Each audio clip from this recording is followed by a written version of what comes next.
농나무의 파수꾼 히가시노 게이고 양윤옥 옹김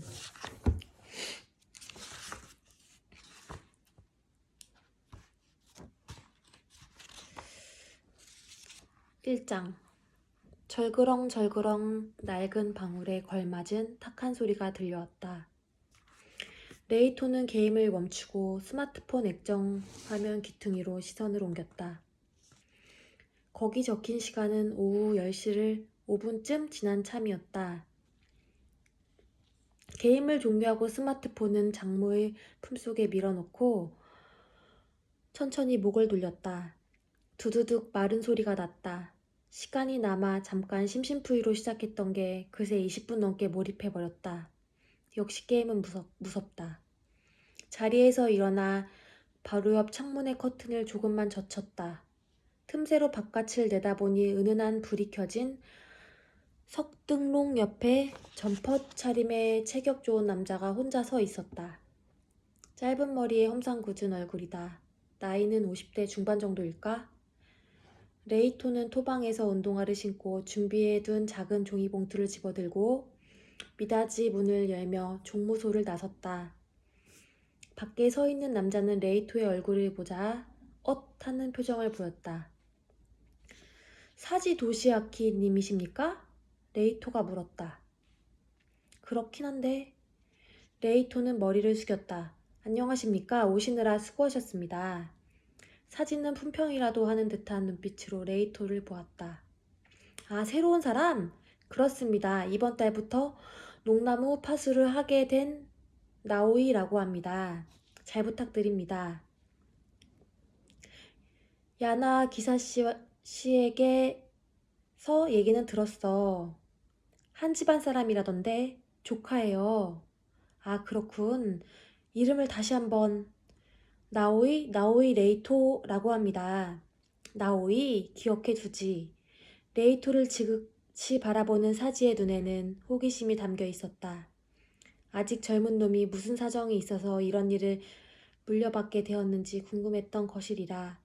얘기해도 상관없지만 일단 시작하면 상당히 길어질 것이다. 사지님! 이라고 레이토는 종이 봉투를 내밀며 형식에 따른 말투로 설명했다. 이게 밀초입니다. 2시간용입니다만 그걸로 괜찮으시겠습니까?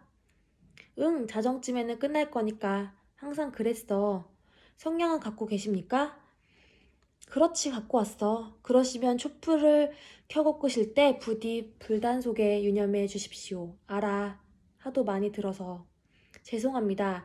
밤길에 발밑 조심해서 다녀오십시오. 사제님의 염원의 농나무에 전해지기를 진심으로 기원합니다. 처음 한동안은 자칫 혀를 깨물 것 같았던 안내 인사도 이제는 부드럽게 말할 수 있게 되었다. 고맙네. 사진은 들고 있던 손전등의 스위치를 켰다. 레이토에게 등을 내보이며 천천히 걸음을 옮겼다. 그 발걸음은 경내 오른편 구석에 있는 덤불숲으로 향하고 있었다. 이쪽에서는 컴컴해서 잘 안 보이지만 조금만 더 들어가면 농나무 기념 입구라고 적힌 간판이 눈에 들어올 터였다. 그 안쪽에 초목으로 둘러싸인 좁은 길이 있는 것이다.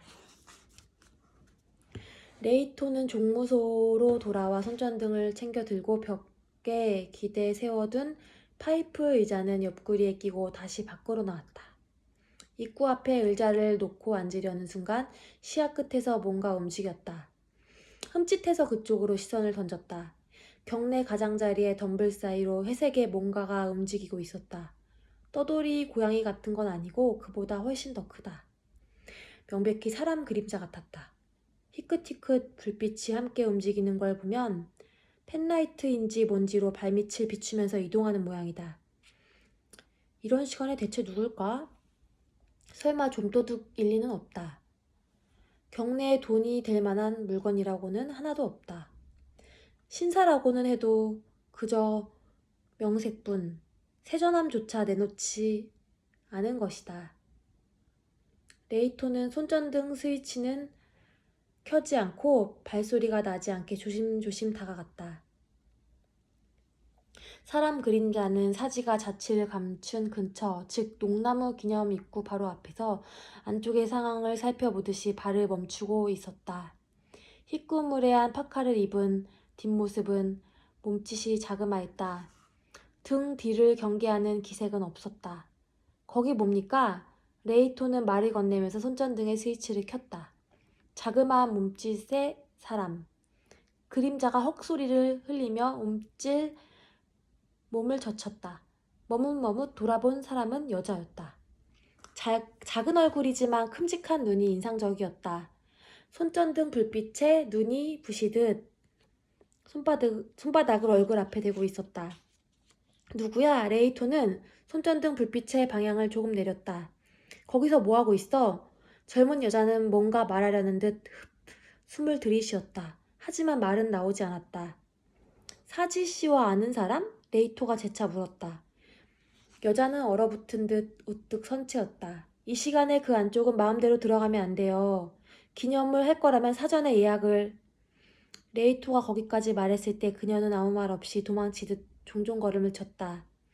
스마트폰에서 나온 빛이 발밑을 비추고 있었다. 손전등 대신 그걸 쓴 모양이었다. 명백히 수상쩍었지만 굳이 뒤를 쫓아가 캐묻는 건 너무 지나친 듯한 생각이 들었다. 상대가 젊은 여자인 만큼 괜히 떠들고 나서면 일이 귀찮아진다. 레이토는 원래 자리로 돌아와 다시 의자에 앉았다. 품속에서 스마트폰을 꺼내 SF 영화를 보기 시작했다. 이따금 화면에서 얼굴을 들고 경내를 살펴봤지만 그 밖에 수상한 자가 나타나는 기척은 없었다. 조금 전에 젊은 여자도 돌아간 모양이다. 자정 조금 전에 사지 도시아키가 덤불 숲 안쪽에서 나타났다. 레이토는 의자에서 일어나 그에게로 다가갔다. 끝났어. 사지가 말했다. 수고하셨습니다. 내일도 예약을 했는데 잘 부탁해. 네, 준비하고 기다리겠습니다. 조심해서 돌아가십시오. 조금 전에 젊은 여자에 대한 얘기를 해야 하나 말아야 하나 망설였지만 결국 말하지 않기로 했다. 잘 자요. 라는 인사를 남기고 사지는 돌아갔다. 레이토는 손전등으로 발밑을 비추면서 농나무 기념 입구를 지나 안쪽으로 들어갔다. 좌우의 초목 때문에 길이 좁아져서 두 사람이 겨우 지나갈 정도의 폭밖에 안 됐다. 덤불숲을 빠져나가면 문득 시야가 툭 트이고 그 앞쪽에 거대한 괴물이 나타난다. 정체는 농나무이다. 지름이 5m는 되겠다 싶은 거목으로 높이도 20m는 넘을 것이다. 굵직굵직한 나뭇가지 여러 줄기가 구불구불 물결치며 위쪽으로 뻗어나간 모습은 큰 뱀이 뒤엉켜 있는 것 같다. 처음 봤을 때는 완전히 압도되어 아무 말도 나오지 않았다. 땅바닥으로 힘차게 뻗어나간 뿌리 줄기도 굵고 복잡하게 불룩불룩 이어졌다. 거기에 걸려 넘어지지 않게 발밑을 조심하면서 레이토는 나무 기둥 주위를 왼편으로 돌아 들어갔다. 거목의 옆구리에는 거대한 구멍이 나 있다. 그 크기는 어른이라도 조금만 몸을 숙이면 너끈히 드나들 수 있을 정도다. 레이토는 신중하게 발을 들이밀었다. 나무 기둥 안쪽에는 동굴 같은 공간이 있고 그 넓이가 한 평 반쯤이나 된다. 나무 벽 일부가 움푹 파여 폭 50cm쯤의 선반처럼 되어 있다. 저절로 생긴 것이 아니라 사람이 깎아낸 것 같았지만 누가 한 것인지는 확실하지 않다고 했다. 그 선반 위에 밀초가 놓여 있었다. 사지가 도착하기 전에 레이토가 미리 준비한 것이었다. 촛대에 꽂힌 밀초는 1cm쯤으로 짤막해졌고 불은 꺼져 있었다. 촛대 앞쪽에 밀초값이라고 적힌 흰 봉투가 놓여 있었다. 안을 확인해 보니 1만엔 지폐 한 장이 들어 있었다. 이런 일에 잘도 1만엔씩이나 내는구나 싶었지만 이것도 그럴 만한 가치가 있다는 얘기인가? 사람마다 가치관도 제각각이라고 새삼 생각했다. 봉투를 품속에 챙겨놓고 촛대를 손에 들고 주위에 별다른 이상이 없는 것을 확인한 뒤에 밖으로 나왔다. 무심코 하늘을 올려다보니 동그란 달이 떠 있었다. 어젯밤보다 한층 더 깨끗한 원형이다. 드디어 내일은 보름달이 될 모양이다. 종무소로 돌아와 뒷정리를 했다. 한바탕 일이 끝나자 저절로 작은 냉장고 쪽으로 눈길이 간다. 하지만 그 안에 차가운 추아이 캔을 꺼내오는 건 꾹 참았다. 내일도 새벽같이 일어나야 한다. 거실의 작은 싱크대에서 이를 닦고 얼굴을 씻은 다음 불을 끄고 이불 속으로 기어 들어갔다. 기나긴 하루가 마침내 끝이 났다. 눈꺼풀을 감면 금세 잠속으로 떨어질 것 같다. 머릿속 사고가 멍하니 흐려지는 가운데 이게 정말 현실인가 하는 소박한 의문이 떠올랐다. 내일 아침에 눈을 뜨면 전혀 다른 장소에 누워있는 나를 발견하게 되는 건 아닐까? 어쨌든 바로 한 달 전까지만 해도 지금과는 완전히 다른 장소에 있었던 것이다. 그곳의 잠자리는 이곳보다 더 형편없었다. 당연하다. 다름 아닌 경찰서 유치장이었으니까. 2장 죄목은 주거침입, 기물파손, 절도미수였다. 레이토가 몰래 침입한 곳은 도요다 공작기계, 주로 중고품 공작기계를 취급하는 재활용 업체의 창고였다. 실은 그 회사에서 레이토 자신도 1년여를 근무했다. 그만둔 것은 아니고 그 2달 전이었지만 정확하게는 그만둔 것이 아니라 잘린 것이었다. 판매할 예정이던 방전 가공기에 결함이 있다는 것을 손님에게 슬쩍 알려줬다는 것이 그 이유였다. 손님이 결함을 지적하고 나서는 바람에 사장은 가격 인하에 응하지 않을 수 없었다고 한다. 레이토의 오사는 고객이 아주 솔직하게 결함이 있다는 얘기는 당신 직원한테서 들었다라고 불어버렸다는 것이었다. 경로한 사장은 당장 그날 안으로 레이토에게 해고를 선언했다. 상품에 대해 정직하게 얘기한 게 뭐가 잘못입니까? 결함이 있는 걸 뻔히 알면서 손님에게 말하지 않다니 그건 사기잖아요. 나는 성실한 장사를 하려고 했던 것뿐이에요. 레이토는 항의했지만 사장 도요이는 이를 드러내며 노려보았다. 웃기지 마. 성실은 무슨 성실? 내 놈이 뒷돈 받고 기계 결함을 손님에게 알려준 거 내가 모를 줄 알아? 레이토는 말문이 턱 막혔다. 맞는 얘기였기 때문이다. 넌 해고야. 당장 나가. 도요이가 고함을 쳤다. 레이토는 혀를 찼다. 알았어요. 그럼 퇴직금이나 주세요. 뭐야? 그건 받을 권리가 있잖아요. 그리고 아직 못 받은 월급도 주세요. 안 주면 소송 들어갈 겁니다. 무슨 얼빠진 소리야? 내가 그런 돈을 왜 줘? 일도 제대로 못하는 반편이 주제에 기숙사에서 재워가며 지금까지 일하게 해준 것만으로도 고마운 줄 알아야지. 허차, 오히려 내가 돈을 받아야 할 판이야. 뭐야 그 얼굴은? 불만 있으면 소송이든 뭐든 해봐.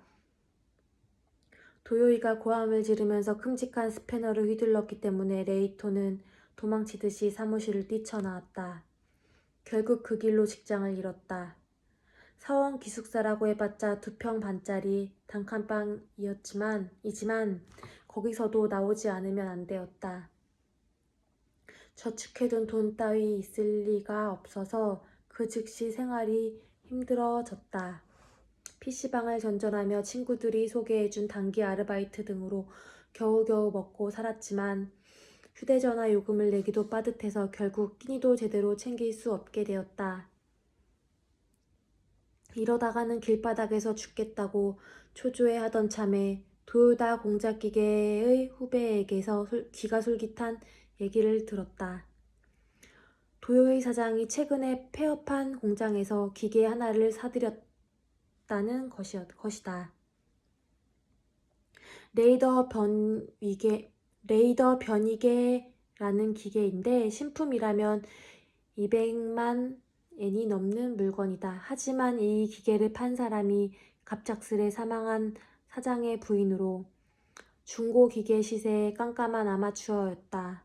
아무튼 팔아치울 수만 있으면 다행이라는 시기여서 그 약점을 잡고 도요이가 무려 단돈 2만 엔에 인수했다는 것이다. 고장이 났네 어쩌네 살살 거짓말을 치면서 팍팍 깎는 거예요. 욕심 사나운 너구리 영감이 항상 써먹는 수법이죠. 후배는 콧등에 주름을 잡으며 내뱉듯이 말했다. 얘기를 들어보니 그 레이더 번이개는 혼자서 또 들고 나올 수 있는 크기이고, 물론 고장 따위는 없어서 그대로 업자에게 가져가기만 해도 100만엔 이상은 받는다는 것이었다. 마침 잘 됐다. 그걸 퇴직금 대신 세벼오자 라고 레이토는 생각했다. 실은 도요다 공작기계에 몰래 들어간다는 건 그전에도 몇 번 생각했었다. 남의 물건에 손을 대서 좋을 리가 없다는 건 잘 알지만 상대가 도요다 공작기계라면 용서받을 수 있을 것 같았다. 이번의 레이더 변이계 건뿐만 아니라 여태껏 주로 악덕 매매만 해온 곳이다. 우선 도요다 공작기계라는 회사 이름부터가 수상쩍기 짝이 없다. 사장 이름이 도요이라서 원래는 도요이 공작기계여야 맞다.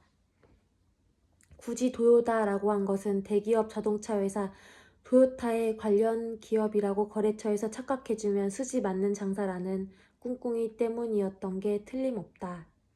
사기꾼이나 마찬가지인 이런 회사를 상대로 하는 절도라면 죄책감 따위 눈꼽만큼도 없다. 어쨌든 이곳은 부당해고를 당한 몸이다. 이쪽은 부당해고를 당한 몸이다. 원래 받아야 할 것을 못 받았으니 내 식대로 훔쳐오는 수밖에 없다. 하지만 회사에 들어가 봤자 돈이 될 만한 것을 손에 넣을 수 있다는 보장이 없었다. 사무실 금고는 열쇠가 채워졌고 설령 그걸 여는데 성공하더라도 반드시 현금이 들어있다고는 할 수 없다. 그나마 값어치가 있는 건 창고에 보관 중인 공작기계 상품이지만 죄다 몇 톤씩 나가는 물건들이다. 그런 걸 혼자 훔쳐낼 수 있을 리 없었다. 그런데 이번에는 상황이 다르다. 금 매물로 후려쳐 팔아도 100만엔 이상 받을 수 있고 운반하기도 용이한 레이저 변이개가 창고에서 잠자고 있는 것이다. 쳐들어갈 거라면 빠른 편이 좋다. 도요이가 다른 곳에 팔아치우면 더 이상 손을 쓸 수 없다. 그렇게 되어서 그 다음 토요일에 결행했다. 1년씩이나 일했던 곳이라 방범 카메라 위치 등은 파악하고 있었다. 애초에 보안이 엉망인 곳이다. 점찍 어둔 레이더 변이개가 창고의 어느 위치에 보관되었는지 후배에게서 미리 정보를 얻었기 때문에 꺼내오는 것까지는 간단히 성공했다.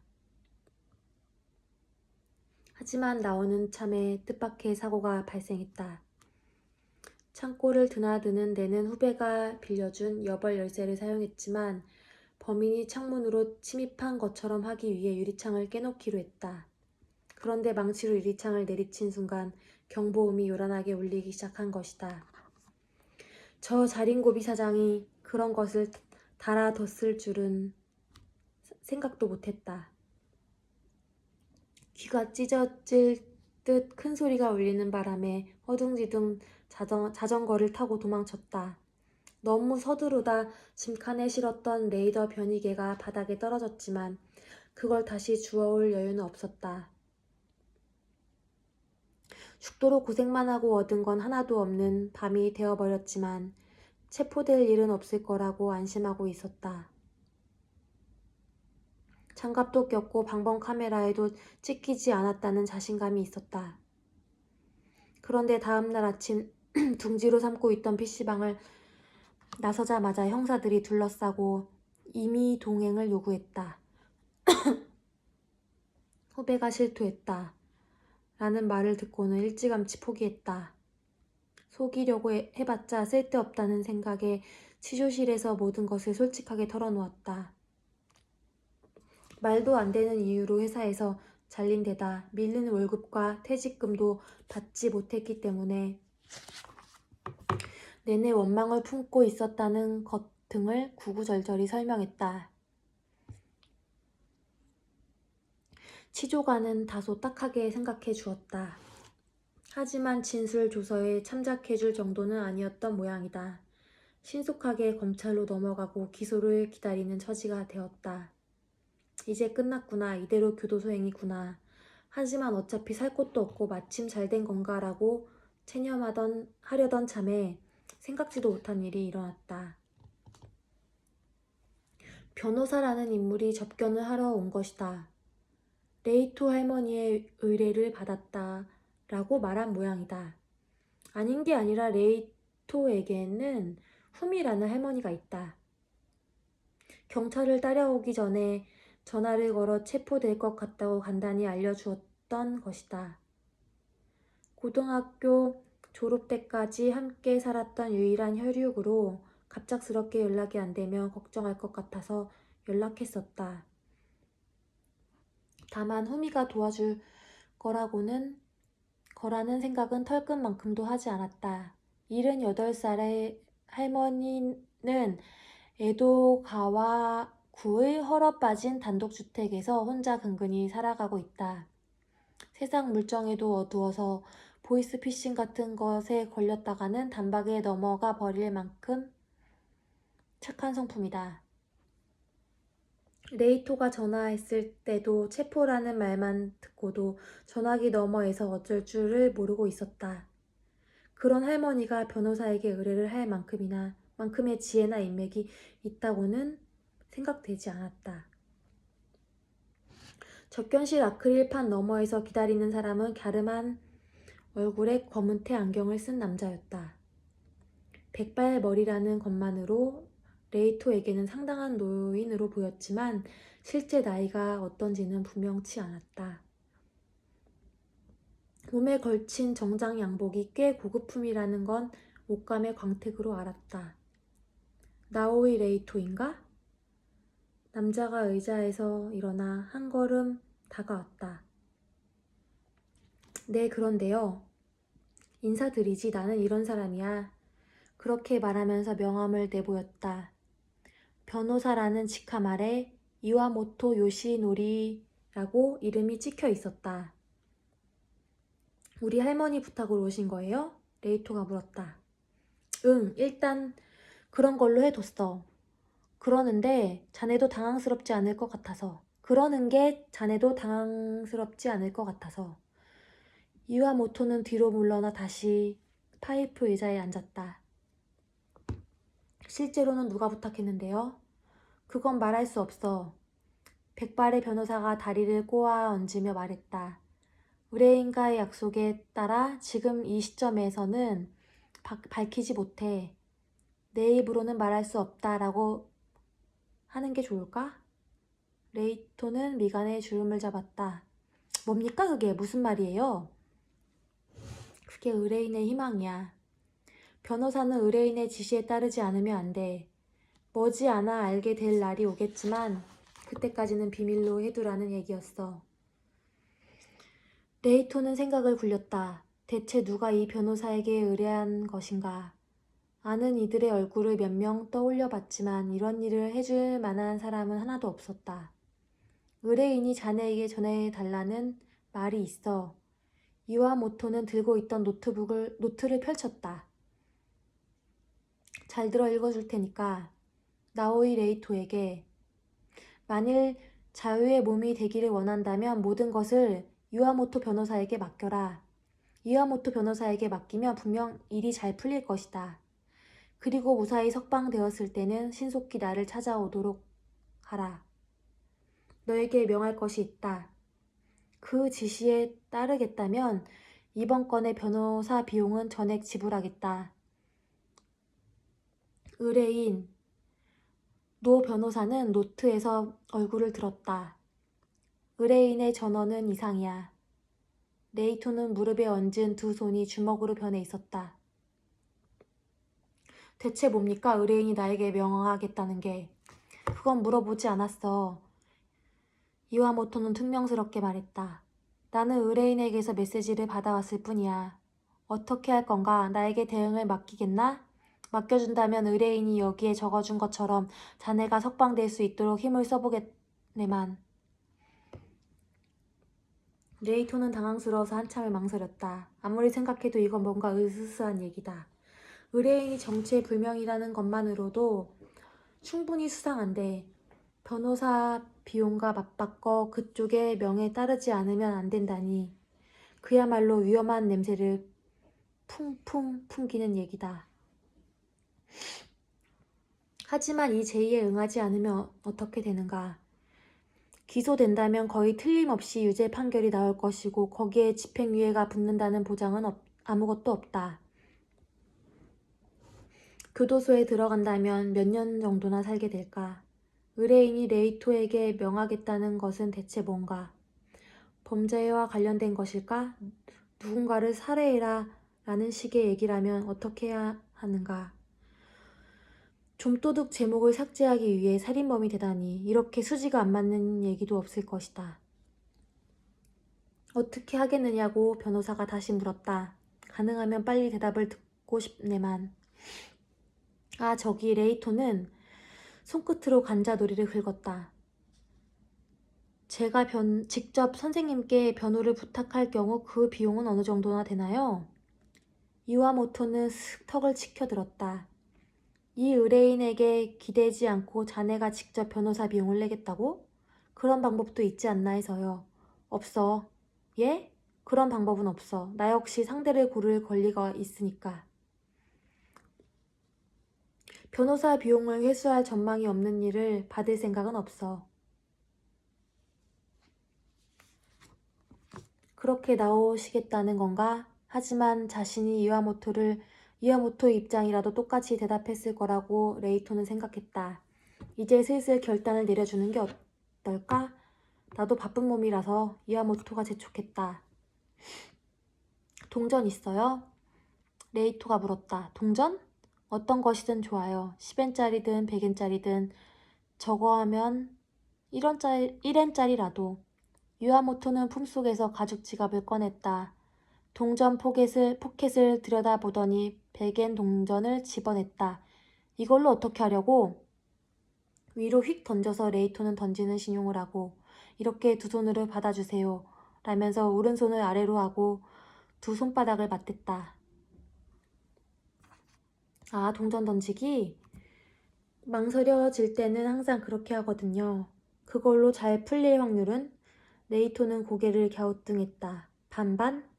이와모토는 소리를 내지 않고는 웃는 얼굴을 지었다. 이와모토는 소리를 내지 않고 웃는 얼굴을 지었다. 지극히 수학적인 결과로군. 그래도 포기가 되니까요. 이게 운명이다 하고. 그런가? 네, 그러니까 부탁드립니다. 알았어. 이와모토는 100엔짜리 동전을 던져 올리고 두 손으로 잡았다. 오른손을 아래로 하고 그 위를 왼손으로 덮었다. 자, 어느 쪽인가? 노 변호사의 손등을 레이토는 빤히 지켜보았다. 육체 노동과는 인연이 없을 듯한 아름다운 손이었다. 침을 꿀꺽 삼킨 뒤에 앞면이라고 레이토는 말했다. 이와모토는 천천히 왼손을 들더니 그대로 오른손을 앞으로 내밀었다. 100이라는 큼직한 숫자가 들어왔다. 맞췄네. 앞면이다. 레이토는 손가락을 튕겼다. 좋아요. 결심했습니다. 선생님께서 맡아주세요. 잘 부탁드립니다. 자리에서 일어나 머리를 숙였다. 이와모토는 고개를 끄덕이고 한 손을 양복 안쪽에 넣었다. 꺼낸 것은 스마트폰이었다. 능숙하게 터치해 귀에 댔다. 어딘가에 전화를 거는 모양이었다. 여보세요? 이와모토입니다. 네, 지금 피의자와 접견 중입니다. 네, 전달했습니다. 조언을 받아들이고 제게 일을 맡기겠다고 합니다. 네, 알겠습니다. 통화를 끝내고 유아모토는 레이토 쪽을 보며 고개를 끄덕였다. 의뢰인에게 보고했어. 협상 성립이야. 지금 이 순간부터 자네가 석방될 수 있도록 움직일 거야. 이 결정은 되돌릴 수 없어. 그걸로 괜찮겠나? 물론이죠. 라고 레이토는 대답했다. 한 입으로 두 말은 안 합니다. 좋아. 그런데 한 가지 화기차 얘기해둘까? 이와모토는 조금 전 100엔짜리 동전에 100이라는 숫자가 새겨진 쪽을 레이토에게 내보였다. 이 100 아래쪽에 뭐라고 새겨져 있지? 레이토는 아크릴판으로 바짝 다가가 시선에 집중했다. 2018년이라고 되어 있는데요. 잘 기억해도 동전은 제조연도가 표시된 쪽이 뒷면이야. 반신반의했는데 잠시 뒤에 정말로 석방되었다. 유치장에서 나오라고 하더니 맡겨둔 스마트폰이며 전 재산을 쑤셔 넣었던 백팩을 돌려주고 서류에 몇 가지 설명을 한 뒤에 그걸로 그냥 무죄 방면이었다. 경찰서 안 통로를 지나 출구로 향했지만 주위의 경찰관 누구도 레이토에게는 눈도 돌리지 않았다. 마치 여우에게 홀린 듯한 기분이었다. 경찰서 밖으로 나서자 변호사 이와모토가 다가왔다. 고생했어. 와, 대박인데요? 레이토는 말했다. 이렇게 빨리 나올 줄은 상상도 못했어요. 대체 어떤 필살기를 쓰신 거예요? 그건 차 안에서 설명하지. 자, 갈까? 이와모토가 주차장을 향해 걸음을 뗐다. 가다니 어디로요? 따라와 보면 알아. 주차장에는 큼직한 세단 타입의 차가 서 있었다. 차종 따위는 잘 알지 못한다. 분명 고급 외제차일 것이다. 이와모토가 슬쩍 문을 만지기만 해도 록이 해제되었다. 필살기 같은 거 쓰지 않았어. 차가 출발하자 이와모토가 말했다. 피해자와 화해가 성립된 것 뿐이야. 그 짠돌이 사장이? 그럴 리가요. 금전적으로 철저한 인물이기 때문에 더욱더 협상에 응한 거야. 자네가 교도소에서 몇 년을 썩든 그쪽에는 아무 이익도 없어. 거래에 응하는 게 더 이득이라고 생각하는 게 일반적이지. 레이토는 운전석 쪽으로 몸을 틀었다. 돈을 물어줬어요? 당연하지. 얼마나? 알고 싶나? 관심은 있죠. 변호사는 앞을 향한 채 코를 치켜들었다. 자네는 현장에서 도주할 때 훔친 레이더 변이계를 내던졌어. 그 바람에 기계가 파손된 모양이야. 그 수리비만 해도 50만 엔이 넘어. 협상금에는 그것도 포함되었어. 수리비만으로 50만 엔. 그래도 궁금하다면 좀 더 알려줄 수 있는데 어때? 아니요, 됐습니다. 간두죠. 경찰서를 나와 30분쯤 지났을 무렵 이와모토가 서서히 차의 속도를 줄였다. 이윽고 들어간 곳은 고급 호텔 앞이었다. 자, 다 왔어. 여기에요? 정면 현관 바로 앞에 차를 세우더니 이와모토는 엔진을 끄지 않은 채 양쪽 안주머니에서 메모를 꺼냈다. 여기에 적힌 방을 찾아가도록 해. 의뢰인이 기다리실 테니까. 레이토는 메모지를 받아들었다. 손글씨로 2016이라고 적혀 있었다. 이와모토 선생님은 내가 의뢰받은 것은 여기까지야. 이제부터는 자신의 의사에 따라 행동하면 돼. 알겠습니다. 레이토는 안전벨트를 풀고 발밑에 내려둔 백팩을 껴안은 채 조수석 쪽 문을 열고 왼발을 밖으로 내디뎠다. 협상이 성립된 뒤에 도요이 사장이 말했어. 이와모토가 입을 열었다. 결함 있는 기계는 아무리 수리해도 또 고장이 난다. 그 녀석도 마찬가지여서 어차피 결함품. 언젠가 훨씬 더 나쁜 짓을 저질러서 교도소에 들어갈 것이다라고. 레이토는 입술을 깨물었다. 뭐라고 대답해야 좋을지 알 수 없었다. 부디라고 변호사는 뒤를 이었다. 앞으로 살아가면서 그 예언이 잘못되었다는 것을 증명하도록 해. 레이토는 이와모토의 눈을 지그시 바라보았다. 어떻게 살아가면 되는데요? 그에 대한 답이 그 방에서 자네를 기다리고 있지 않을까? 이와모토는 레이토가 들고 있는 메모지를 가리켰다. 하지만 한 가지만 말하지. 중요한 일을 결정할 때 다음부터는 자신의 머리로 생각하고 분명한 자기 의사에 따라 답을 내는 게 좋아. 동전 던지기 따위에 기대하지 말고. 안경 너머 이와모토의 눈에는 냉철한 빛이 깃들여 있었다. 레이토는 가슴에 가벼운 통증이 내달리는 것을 느꼈다. 몇 번인가 호흡을 거듭한 뒤 가까스로 기억해 두겠습니다. 라는 말을 할 수 있었다. 차문을 닫고 운전석에 이와모토를 향해 깊숙이 머리를 숙였다. 이와모토는 한 차례 고개를 끄덕이고 차를 출발시켰다. 달려가는 차의 뒷모습을 지켜본 뒤 레이토는 호텔 쪽으로 몸을 돌렸다. 백팩을 등에 메고 메모를 꾹 움켜쥔 채 천천히 걸음을 뗐다. 고급 호텔에 들어와 본 건 난생 처음이다. 넓은 로비 안을 오가는 사람들이 하나같이 세련된 것처럼 보였다. 레이토는 티셔츠와 청바지에 점퍼 차림이지만 체포될 때 그대로 전혀 갈아입지 못한 것이다. 허름한 옷차림과 냄새 때문에 쫓겨나는 건 아닌지 내심 조마조마했다.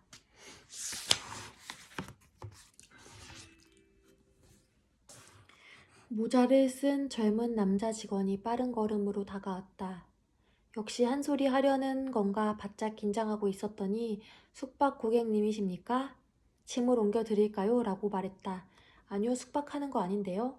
당황해서 손을 내저었다. 그러십니까? 실례했습니다. 직원은 상냥한 웃음을 지으며 머리를 숙이고 자리를 떴다.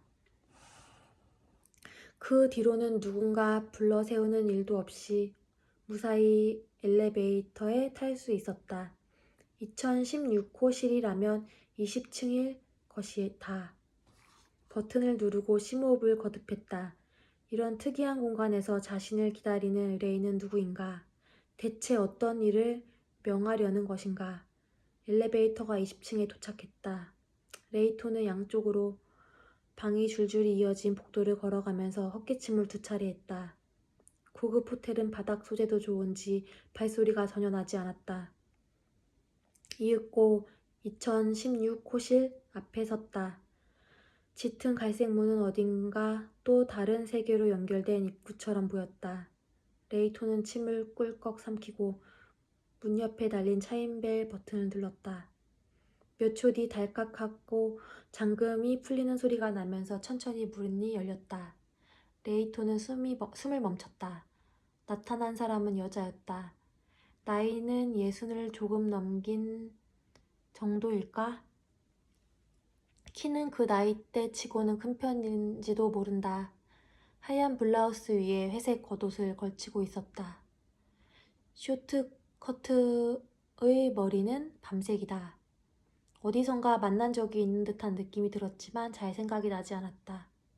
약간 끝이 치켜 올라간 눈으로 지그시 레이토의 얼굴을 노려보았다. 뭐라 말할 수 없는 위압감이 있어서 주춤 뒤로 물러설 뻔했다. 들어와요. 여자는 약간 허스키한 목소리로 말했다. 말투가 부드럽고 희미하게나마 입가에 웃음이 감도는 것 같아 레이토는 아주 조금 마음이 놓였다. 그녀가 권하는 대로 레이토는 머뭇머뭇 안으로 들어갔다. 그곳에는 가죽 소파와 반짝반짝 잘 닦인 테이블을 배치한 응접용 공간이 있었다. 침대는 눈에 띄지 않았다. 문이 있는 걸 보면 침실은 그쪽에 있는지도 모른다. 거기 앉아요. 소파 하나를 권해서 레이토는 백팩을 발밑에 내려놓고 자리에 앉았다. 여자도 앉아서 새삼 그의 얼굴을 빤히 들여보았다. 표정을 보니 내가 누군지 기억나지 않는 모양이군요. 역시 전에 만났던 사람인 모양이다. 레이토는 머리를 긁적였다. 어디선가 만났던가요? 여자는 오른손 검지와 중지를 세웠다. 2번 만났어요. 하긴 처음에는 그쪽이 태어난 지 얼마 안 됐을 때였고 2번째도 벌써 15년 전이니까 초등학생이었죠. 생각나지 않는 것도 당연하지. 레이토는 기억을 더듬어 봤지만 마음속에 짚이는 것이 없었다. 여자는 곁에 가방에서 명함을 꺼냈다. 이 이름 짐작 가는 게 있나요? 레이토는 명함을 받아들였다. 그곳에는 야나스 코퍼레이션 고문 야나기사와 치우네라고 적혀 있었다. 야나기사와 씨? 아니요, 들은 적 없는데요? 그래, 역시. 아, 저기 레이토는 명함과 여자를 번갈아 보았다. 이 야나기사와 씨라는 게 아줌마 이름인가요? 아줌마? 여자의 오른편 눈썹이 꿈틀 움직였다. 아니요, 죄송합니다. 저기 그러니까 아주머님의 이름입니까? 상대를 아주머님이라는 식으로 불러본 건 아마 태어나서 처음일 것이다. 그녀는 쓴 웃음을 짓듯이 흥 하고 코를 울렸다. 괜찮아요. 아줌마라고 해도. 할머니라고 해도 좋을 정도니까. 그래요. 내 이름은 야나기사와 치우네. 치우네 씨. 라고 레이토는 입속에서 중얼거렸다. 뭔가 특이하지만 아주 좋은 이름이라고 생각했다. 요즘 유행하는 이름에서는 찾아볼 수 없는 기품이 느껴졌다. 치우네는 다시 가방에 손을 넣었다.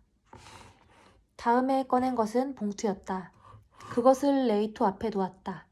안에 든 것을 꺼내봐요. 뭔데요? 보면 알아요. 레이토는 봉투에 손을 내밀었다. 안에 든 것은 오래된 사진 한 장이었다. 4명의 인물이 찍혀 있다. 뒤쪽에 키가 큰 노인이 서 있고 그 앞에 초등학생쯤의 소녀와 그 양쪽으로 2명의 여자가 서 있었다. 왼편의 여자를 보고 흠칫했다. 나이는 20대 초반 정도인가?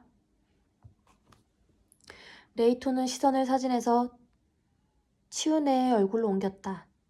알아보겠어요? 치우네가 물었다. 여기 왼편의 여자분이 야나 기사와 씨지요? 그래요. 라고 그녀는 고개를 끄덕였다. 용케 알아봤네요. 왜냐면 별로 변하지 않으셨으니까요. 레이토는 솔직히 말했다.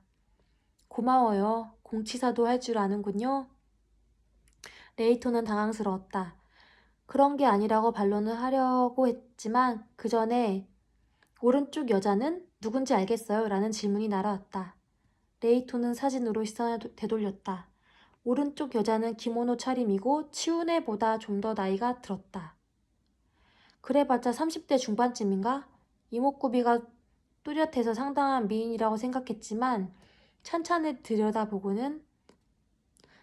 들여다보는 사이에 퍼뜩 깨달았다. 앗! 하는 소리를 흘렸다. 이제야 알아본 모양이죠? 우리 할머니 아니에요? 맞아요. 후미 씨예요. 역시 라고 말하고 다시금 사진을 보았다. 깜짝이야. 할머니가 옛날엔 이렇게 날씬했었구나. 현재의 할머니의 펑퍼짐한 몸매가 머릿속에 떠올랐다. 어쨌든 이건 40여 년 전의 사진인 모양이다. 그러면 이 여자애는? 치우네가 물었다. 레이토는 사진 속의 소녀를 들여다보았다. 3학년 정도일까. 흰 블라우스에 감색 치마라는 차림새다. 짧은 머리에 승부욕이 강한 듯한 눈빛으로 똑바로 카메라를 보고 있었다. 이 소녀의 얼굴 모습을 가진 여자가 생각났다. 레이토가 잘 아는 인물이다. 어머니네요, 우리 어머니. 그렇지요. 미치에 씨예요. 그리고 그 뒤에 서 있는 사람은 그쪽이 할아버님 나오이 소이치 씨. 우리 할아버지, 와. 레이토 씨가 철이 들었을 때쯤에는 할아버지는 세상을 떠나고 없었다. 어떤 인물이었는지 거의 아무 얘기도 듣지 못했다. 소이치라는 이름도 지금 처음 들은 것이다. 그런 얘기를 했더니 한자로 뭐라고 쓴다고 치우네가 알려주었다. 소이치 씨는 나의 아버님이시기도 합니다. 그녀의 말에 레이토는 하는 소리를 올렸다. 아버님이라니 비유도 농담도 아니에요. 말 그대로의 의미지요. 소이치 씨는 내 어머님과 결혼해 함께 살았던 시기가 있었고 그 2사람 사이에 태어난 게 나예요. 당시 소이치 씨는 야나기사와 성을 썼습니다. 대리 사이였으니까요. 병으로 어머님이 돌아가신 뒤에도 한참 동안은 그대로 혼자 사셨는데 이윽고 제자와 사랑에 빠져 재혼하기로 했어요. 소이치 씨가 고등학교 국어 교사였다는 얘기는 들었나요? 아니요, 처음 들었어요. 와, 그랬구나. 고등학교 선생님.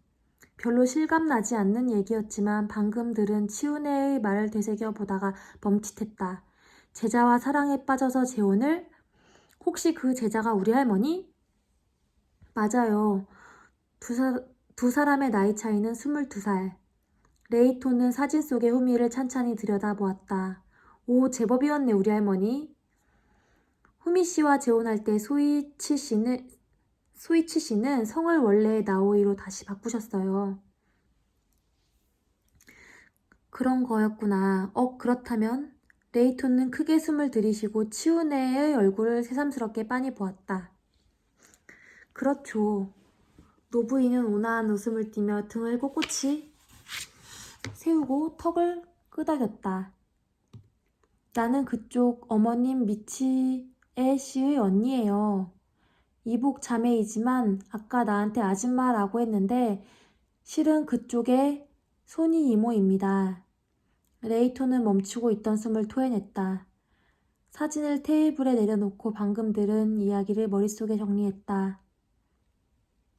어머니한테 그런 얘기는 전혀 듣지 못했는데요. 치훈애는 차가운 얼굴이 되어 고개를 몇 번 작게 끄덕였다. 역시 그렇군요. 네, 그랬을 수 있습니다. 다른 평범한 자매 같은 관계였느냐고 한다면 그렇지 않았다고 할 수밖에 없으니까요. 우선 단 한 번도 함께 살았던 적은 없습니다. 레이톤은 미간을 좁혔다. 왜요? 얘기하면 길어지니까 그런 쪽의 사정은 두고두고 설명하도록 하지요. 일단 내가 그쪽의 이모라는 건 이해가 되셨나요? 만일 의심스럽다면 구청에 가서 미치에 씨나 나오이 소이치 씨의 호적을 속 시원할 때까지 알아보도록 하세요. 치훈애의 의연한 태도는 그녀의 말에 거짓이 없다는 것을 충분히 보장하는 것이었다. 게다가 그녀의 말대로 이게 거짓이라면 금세 탄로가 날 것이다. 알겠습니다. 라고 레이톤은 말했다. 야나기사와 씨가 내 이모님이라는 건 믿을게요. 하지만 좀 이해가 안 돼요. 왜 이제야 그런 걸 밝히시는 거죠? 차은혜는 양쪽 눈썹을 치켜 올리고 뜻밖의 얘기라도 들은 것처럼 눈이 둥그레졌다. 왜냐고요? 그야 당연히 그쪽 때문이지요. 나 때문에? 후미 씨에게서 연락이 왔습니다. 손자가 경찰에 체포되었다고. 할머니가 왜 그런 연락을... 그러기로 약속이 되어 있었으니까요. 야나기사와 가의 명성에 흠집이 나지 않도록 일가 친척 중 누군가가 불상사를 일으켰을 경우 당주인 나에게 알려야 한다는 게 규칙입니다. 후미 씨는 그 규칙에 따른 것뿐이지요. 연락을 받고 나는 잘 아는 변호사와 상의해 상황을 알아보기로 했어요. 유아모토 변호사는 내 학창시절의 친구예요. 다행히도 합의 처리가 그리 어렵지는 않겠다고 하더군요. 한편으로 나는 후미 씨에게 최근의 손자의 상황에 대해 물어보았습니다. 아무래도 그리 칭찬받을 만하게 살지는 않은 것 같더군요. 뭔 참견이냐고 한마디 쏘아붙이고 싶었지만 아무 말도 하지 않았다. 어찌됐든 상대는 레이토를 자유의 몸으로 만들어준 은인인 것이다. 그래서 생각해낸 것이 있었어요. 치훈애 씨는 뒤를 이었다. 유아모토 변호사에게서 내 전원은 들었겠지요? 네, 라고 레이토는 턱을 슬쩍 내밀었다. 석방된 뒤 의뢰인의 명에 따르겠다면 변호사 비용은 다 대주겠다라는 얘기라면 들었는데요. 그쪽은 그 조건을 받아들였고 그래서 이렇게 무사히 유치장에서 나올 수 있었어요. 그 의사의 변경은 없다고 생각해도 되나요? 만일 마음이 바뀌었다면 그 약속을 무효로 하는 대신 변호사 비용 전액을 그쪽이 지불한다라는 길도 있는데 레이톤은 어깨를 움츠리며 양팔을 펼쳤다. 그거야 뭐 뻔히 다 아시잖아요. 내가 지금 변호사 비용을 어떻게 냅니까? 근데요, 나는 별다른 특기도 없고 할 수 있는 일이라야 기껏 거기서 거기에요. 치훈애는 냉랭한 얼굴로 눈을 가느스름하게 떴다. 그간의 경력을 들어봤는데 고등학교 졸업한 뒤에 대학에는 가지 않았다고 하더군요. 가지 않은 게 아니라 못 간 거예요. 그럴 돈도 없었고. 마음만 먹는다면 어떻게든 갈 수 있었을 테지만 좋아요. 그건 됐습니다. 장래의 꿈은 무엇이지요? 꿈? 전망이라도 좋아요. 뭐가 되고 싶다든가 어떤 식으로 살고 싶다든가 생각하고 있는 게 있나요? 전망이라. 레이토는 치훈에게서 시선을 돌리며 목뒤를 긁었다. 딱히 없는데요. 어떤 식이든 상관없으니까 아무튼 살아갈 수만 있다면 된다는 느낌이랄까. 치훈에는 후 숨을 내쉬고 뭔가를 이해했다는 듯 고개를 끄덕였다. 알겠어요. 그렇다면 더욱더 내 지시를 따르도록 할 수밖에 없겠군요. 이건 다른 누구도 아닌 그쪽만 할 수 있는 일이기도 하니까요. 나만 할 수 있는 일? 그게 뭔데요? 그러자 치훈에는 중요한 선고를 할 테니 한마디도 놓치지 말라는 듯이 등을 고추 세우고 가슴을 들먹이며 심호흡을 한 뒤에야 입을 열었다. 그쪽이 해야 할 일, 그건 농나무 파수꾼입니다.